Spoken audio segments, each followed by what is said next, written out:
이 웹툰을 처음 봤을 때가 떠오르네요. 우월한 스펙의 미남, 미녀 주인공으로 가득한 웹툰 시장에 적잖이 지쳐있던 시기였죠. 당시 웹툰 주인공들은 뱀파이어, 수인, 교수, 저승사자, 왕따 등 설정만 다양했지 하나같이 우월한 외모와 능력, 애인을 가진 개자식들이었거든요. 그래서 거대한 뚝배기를 가진 주인공 감동원의 등장이 저는 꽤 반가웠어요. 일단 개성 있잖아요. 나보다 못생겼고 아마도 남들과 다른 외모를 가진 데에서 오는 차별과 외로움을 특유의 병맛 코드로 예쁘게 표현해줄 거라고 기대했죠. 아마 다른 독자분들도 저랑 같았을 거예요. 그땐 다들 좀 순수했던 것 같아요. 쿠키를 빙자하는 마약도 없었고. 평범한 팔반은 평범하지 않은 외모 및 신체적 조건을 가진 인물들이 팔반에 모여 평범한 학교 생활을 영위한다는 내용의 웹툰입니다. 평범한이라는 말 자체가 일종의 반어적인 표현인 셈이죠. 팔반에는 여러 학생들이 등장합니다. 초인적인 목근육을 가진 주인공과 팔 긴 놈, 팔 많은 놈, 다시 목 긴 놈, 털 많은 놈, 거대한 놈, 그리고 온갖 모해 요소를 들이부은 여학생들. 자, 특정 교실에 이렇게 괴상한 군상들을 모아놓은 데에는 이유가 있겠죠. 아마 차별과 평범함의 기준에 대해 말하기 위함일 겁니다. 평범한 팔반은 사회적 약자들의 이야기예요. 지금에 와서는 별로 그런 것 같지도 않지만 이건 앞에서 더 자세히 다뤄보도록 할게요. 작가는 일정 분량 동안 나름 착실하게 주제의식을 살리고자 노력했던 것 같아요. 다른 반 학생들의 차별, 그에 따른 어른들의 사정과 정치적인 올바름을 둘러싼 딜레마에 대한 것들 말이죠. 동의할 수 없는 부분도 있었지만 나쁘진 않았어요. 문제는 그런 주제의식이 중반부 이후부터 사라진다는 거죠. 대신에 작품은 갑작스럽게 로맨스물로 접어듭니다. 로맨스와 거리가 먼 주변 인물들이 조용히 삭제되기 시작한 것도 이 시기부터였어요. 그러면 여기서 작품에 의문이 생기죠. 하고 싶었던 말은 이게 다야? 사회적 약자 문제로 할 말이 이거밖에 없어? 다른 반 학생들이 안 괴롭혀? 길 가는데 사람들이 안 쳐다봐? 뉴스나 예능 프로그램에서 안 다뤄? 사회적 이슈냐 정치 슬로건으로는. 적어도 평범한 8반에서는 그런 거 없어요. 8반 친구들은 모두 연애하느라 바쁘거든요. 그 안에서도 연애 노선에 끼어들 수 없었던 찐따들은 작품 속에서도 조용히 삭제됩니다. 어쩌겠어요.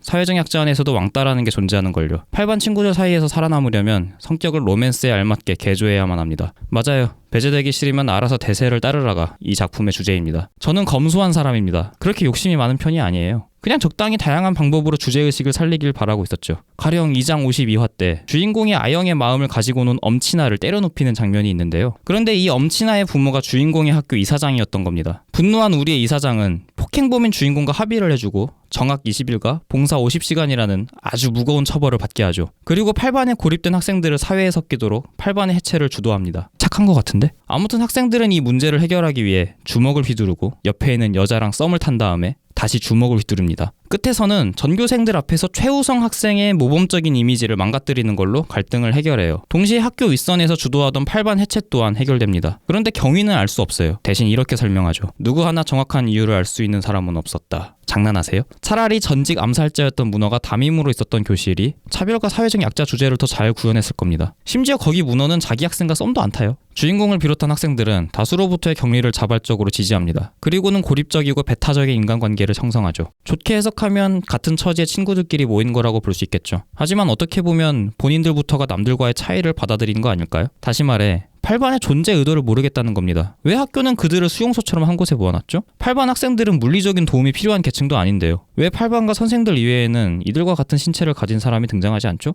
이렇듯 고립적인 설정은 인물들을 서로 의지하게 만드는 한편 그 외의 상대를 적으로 보이게끔 만듭니다. 앞서 작품에서 보여준 에피소드가 다 그랬어요. 나쁜 놈들은 언제나 8반 바깥에서 등장하죠. 작품 속에서 8반은 늘 죄가 없고 피해자이고 약자이며 배타적입니다. 그렇기에 저는 이 작품이 로맨스로 흘러가는 게 어쩌면 자연스러운 귀결로 보였어요. 안쪽으로만 치우친 이들의 사회성으로 할 이야기가 연애 말고 뭐가 있겠어요? 몇 년 전부터 평범한 8반은 연애물로 노선을 바꿨는데요. 왜 그랬나 싶을 정도로 연애를 재미없게 구현하는 재주가 있는 것 같습니다. 남자랑 여자가 둘이 썸을 타요. 그러면 꼭 방해꾼이 나타나서 썸 타던 여성 인물을 린치합니다. 화나네? 발끈한 남자 인물이 그 방해꾼을 패버려요. 비명 지르고 우는 거 말고는 할 줄 아는 게 없는 여자 인물은 감동받죠. 그렇게 썸 타던 둘 사이는 이 방해꾼의 살신성인 덕분에 더 돈독해집니다. 이 구조가 커플만 바뀐 상태로 무한반복돼요. 바뀌는 게 없어요. 여성 인물들의 성적인 매력 요소만 발전하죠. 흉부와 둔부가 점점 부각되고 얼굴이 예뻐지고 쓸데없는 노출이 늘어납니다. 그리고 다들 약속이라도 한 것처럼 남자 보는 눈이 없어요. 괴물과 같은 신체적 특징이 집중된 남자 인물들과 달리 여성 인물들은 천사 날개를 달거나 꼬리가 달려있거나 머리에 여우기가 달려있는 식으로 설정해 놓은 것도 연애물로의 전환을 염두에 둬서인 듯해요. 아예 연애를 시키려고 작정해서 만들어 놓은 스테레오타입 인물들이 아닐까 의심스러웠습니다.